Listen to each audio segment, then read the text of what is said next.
What's the most common question I'm asked as a sports psychologist? It's really simple. How do I motivate my players? First message is, I don't think you as a coach have to motivate players.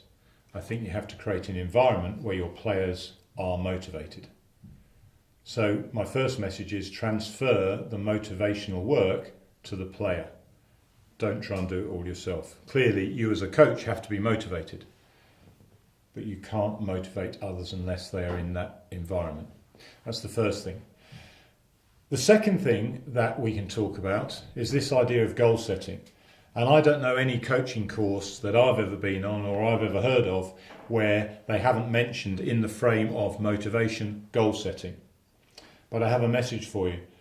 I wouldn't start with goal setting. I have yet to see young players motivated by goals. I think goals give them some sort of relevance on their journey. It gives them a benchmark, but in some cases can actually demotivate, particularly when you do stretch goals. Stretch goals are very interesting. Someone has the decency to say to you, this is what I believe I can achieve, and suddenly you stretch it. That can often demotivate. Equally, goals are often guesswork. What happens if the goal is so high that someone doesn't perceive or believe they can achieve it? Typically, they won't even try. What happens if the goal is set so low that someone achieves it within the first 2 or 3 seconds? They become complacent.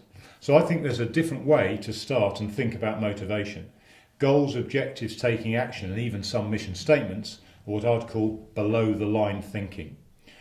I would like you to, as a coach, to think in a different way. I'd like you to think about going above the line. Start thinking about why do people play the game? What is their key driver, key motivation? Now in America they would call this doing the dream. But in America they'll also tell you if you can dream it, you can do it. I would fundamentally disagree with that. Because if you dream it, you may have the motivation to start achieving goals and objectives and initiating plans.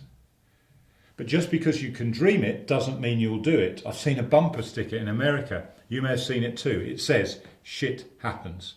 And just because you dream it doesn't mean it will happen. But if you dream it and you talk about the dream and you share it, you then have the motivation and desire to start setting goals. Now this is not a particularly easy thing to do because many educational programs do not encourage dreaming. Have you ever looked out of your window whilst you were at school and the teacher asked you to concentrate and get your head back down on the real work? So dreaming isn't always encouraged, but I would suggest as a coach that's the place you start. Encourage your players to think about what they could do irrespective of the limitations that they put upon themselves. How would it feel? What would it look like? Once you've done that and they've become excited, then start saying, okay, what are the key areas we need to work in order to move towards that dream? And then if we've got the key areas, we can think about what are the goals we need to consider in those key areas in order to move towards the dream. And then fundamentally, before each session, you can ask yourself as a coach and your players, what did we do today to move us to the place that we want to be? And a final point on this is keep moving the dream on. If you don't move the dream on, it actually can become a restriction. It can put pressure on you. But so long as it stays as a dream, as imagination, as something as exciting and dynamic, the goals will flow from that and those goals will have motivational power. So above the line, motivation, below the line, goals.